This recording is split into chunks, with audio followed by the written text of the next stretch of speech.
இன்று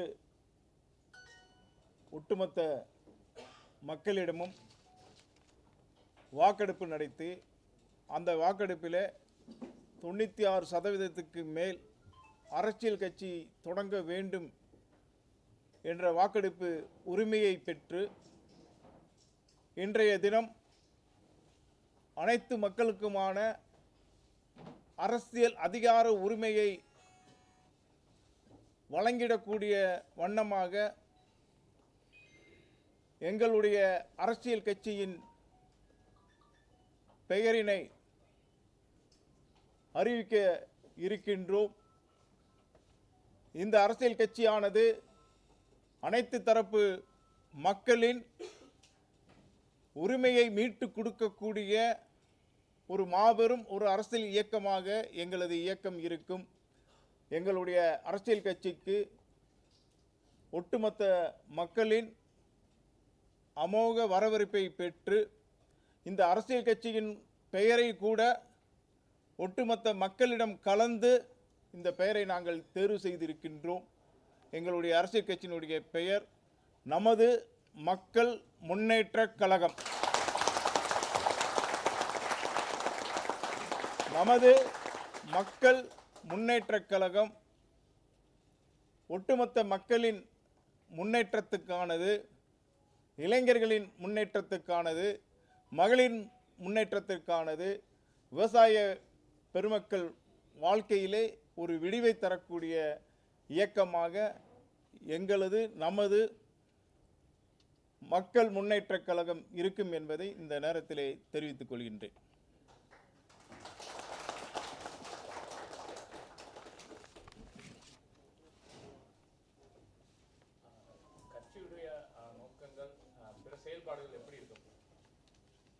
அதாவது இன்றைய கால சூழ்நிலையில் மக்களுக்கு தேவையானதை பெற்றுத்தரக்கூடியதை எங்களுடைய இயக்கமானது முன்னின்று போராடும்.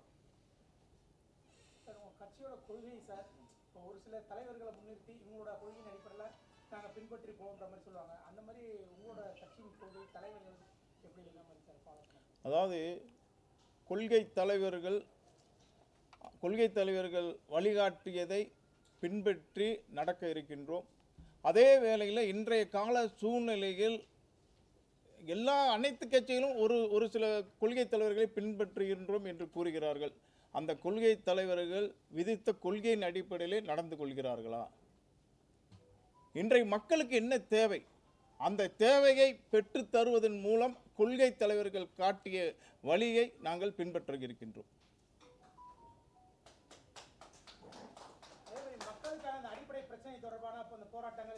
இல்லை, மக்களுக்கான அடிப்படை தேவைக்கான அனைத்து போராட்டங்களிலும் இன்று முதல் எங்களுடைய இயக்கமானது தொடர்ந்து போராடும்.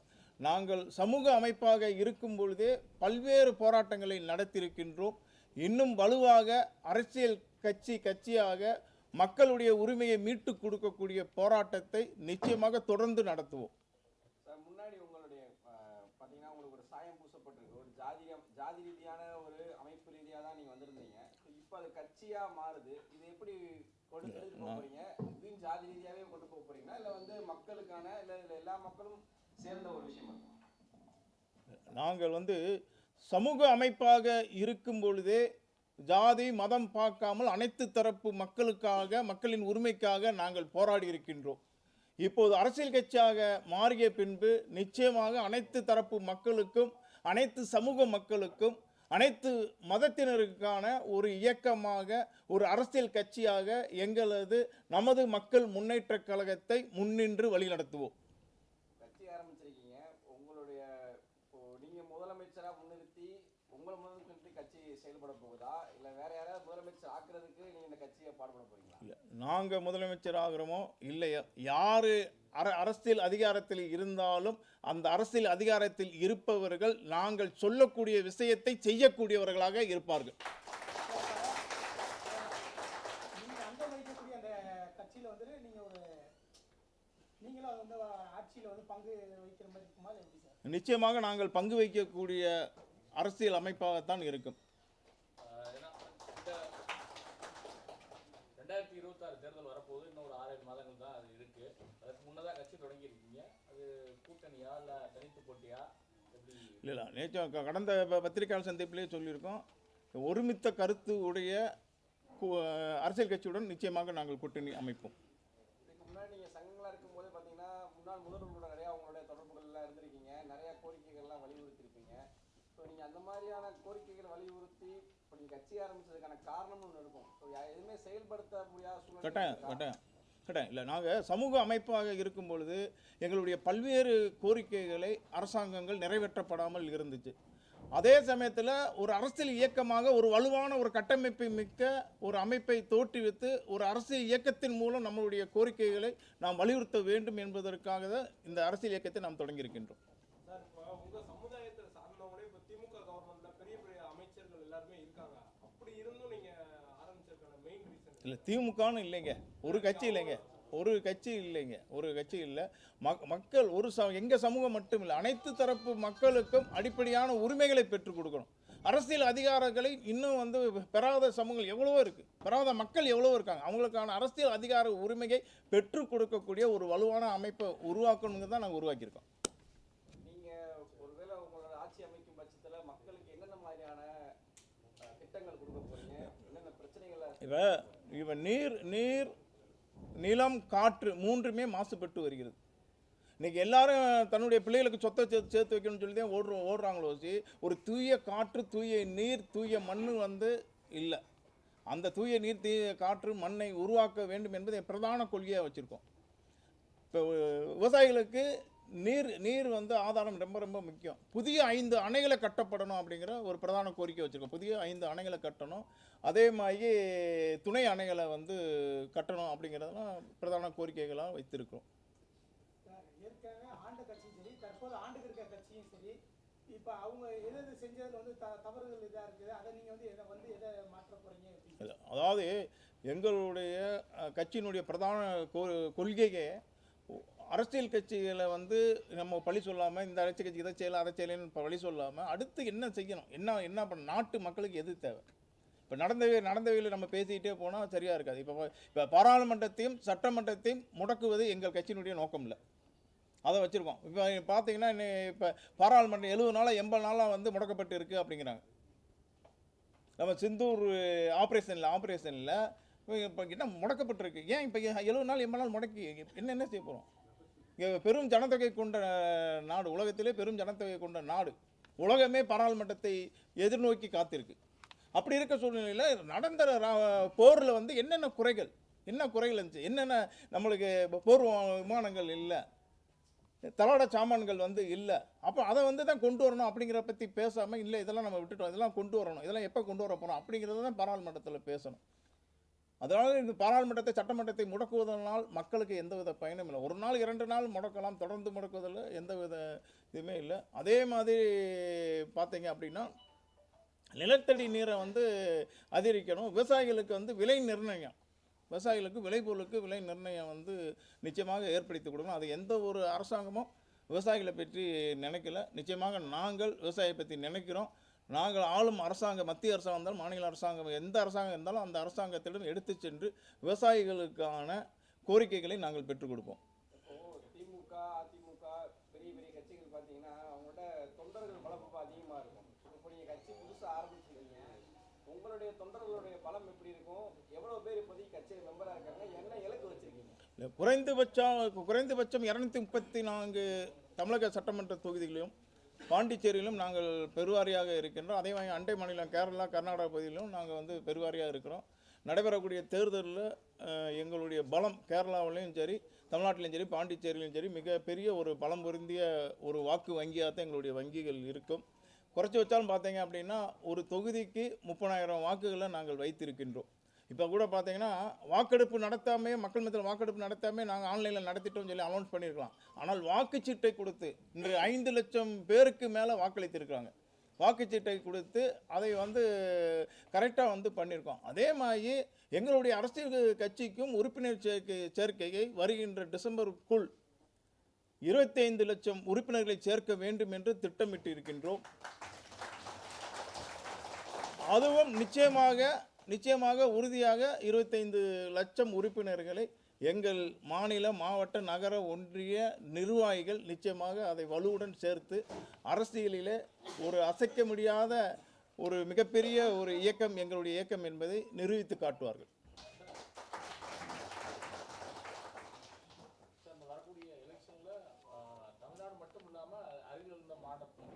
ஆமாம், எங்களுடைய அரசியல் கட்சி என்பது தேசிய அரசியல் கட்சி.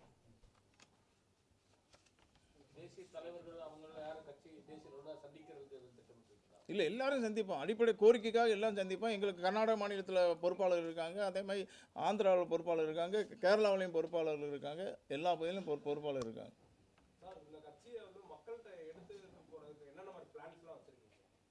இல்லை, அடிப்படையான போராட்டங்கள் எங்கள் கொள்கைகளை வந்து தெருமுனை பிரச்சாரங்களும் மக்களிடம் கொண்டு செல்ல இருக்கோம்.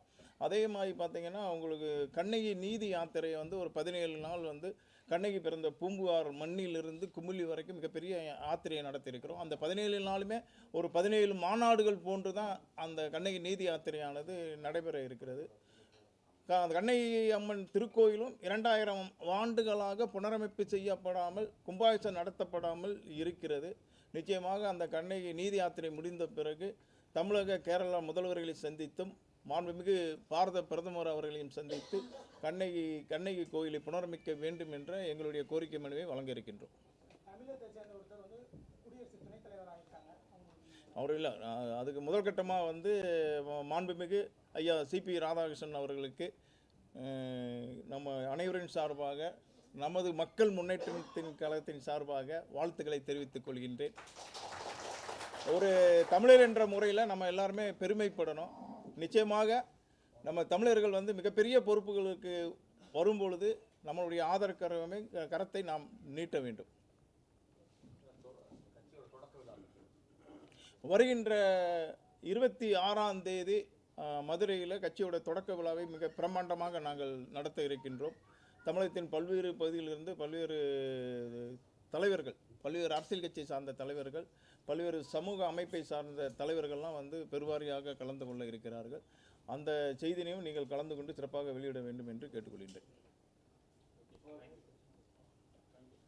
முதற்கட்டமாக அந்த கண்ணகி கோவில் பிரச்சனையை கையில் எடுத்திருக்கீங்க. அவ்வளோ பிரச்சனைகள் இருந்தாலும் இதில் நீங்கள் அதுக்கான காரணம் இல்லை, அது வந்து இப்போ உங்கள் எல்லாத்துக்குமே ராமர் கோயில் பிரமாதமாக கட்டிட்டாங்க. இன்னைக்கு கண்ணகி தெய்வம் வந்து ஒரு நீதி தெய்வம். 2000 ஆண்டு காலமாக அது யாருமே கண்டுக்கிறாமல், ஒரு புனரமைக்கப்படாமல் சிதலம் அடைந்து கிடக்கிறது. இன்றைக்கி ஒரு புறமான கோயில் 2000 ஆண்டு காலத்துக்கு முன்பு கட்டப்பட்ட ஒரு கோயில் இருக்கிறது அப்படின்னா அது கண்ணகி திருக்கோயில் தான். அந்த கண்ணகி திருக்கோயிலை புனரமைப்பு செய்து அதை கட்டணும். அது வந்து பார்த்தீங்க அப்படின்னா ஒரு ஜாதி மதத்திற்கு அப்பாற்பட்டு அனைத்து தரப்பு மக்களும், இஸ்லாமியர் கூட அந்த கோயிலுக்காக பல்வேறு போராட்டங்கள் நடத்தியிருக்காங்க. பல்வேறு சமூக மக்களும் அந்த திருக்கோயிலுக்காக போராட்டங்கள் நடத்தியிருக்காங்க. அந்த திருக்கோயிலை புனரமைப்பு கும்பாபிஷேகம் நடத்தி தீர வேண்டும் என்ற ஒரு பிரதான ஒரு முடிவெடுத்து நாங்கள் அதை மிகப்பெரிய ஒரு வலுவான போராட்டமாக நடத்த இருக்கின்றோம்.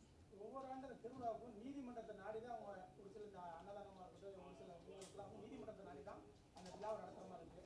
இல்லை, அதுக்கு தான் முடிவு கட்டணும் அப்படிங்கிற நான் 22 ஆண்டு காலமாக கண்ணகி திருக்கோயிலுக்கு நான் சென்று வரேன்.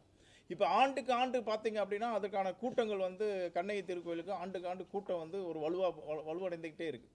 இப்போ நம்முடைய மாண்புமிகு முதல்வராக பொறுப்பேற்று தேனி மாவட்டத்துக்கு வருகை பிறந்தபோது நான் போய் மனு கொடுத்தேன்.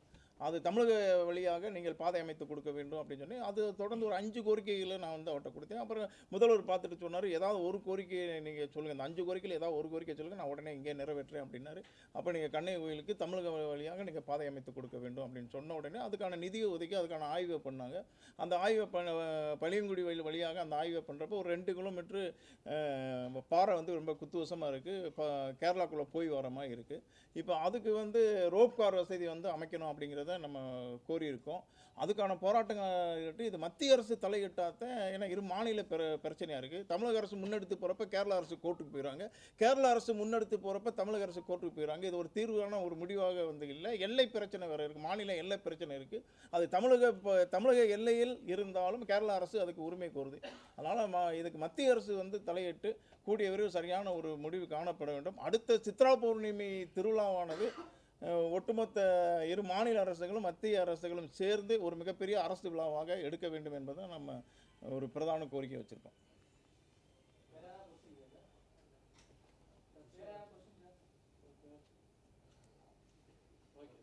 வரைய வந்திருக்க பத்திரிகையாளர் அத்தனை பேருக்கும் என்னை நெஞ்சார்ந்த நன்றிகளை தெரிவித்துக் கொள்கிறேன். நீங்கள் எல்லாம் வாழ்த்தணும், நாங்கள் வளரணும். நன்றி.